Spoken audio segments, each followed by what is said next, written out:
السلام علیکم ورحمۃ اللہ وبرکاتہ۔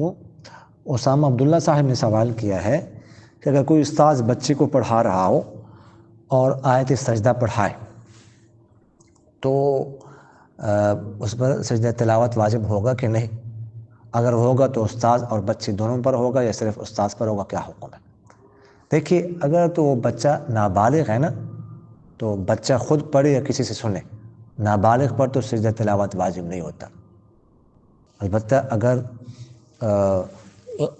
بچہ جو ہے نا وہ سمجھدار ہے اور اس نے وہ آیت پڑھی اور استاذ نے سن لی، یا استاذ نے خود وہ آیت استاذ نے بھی پڑھی، ٹھیک ہے، اس کو پڑھائی، تو ان صورتوں میں استاد پر سجدہ تلاوت واجب ہوگا، بچے پر نہیں۔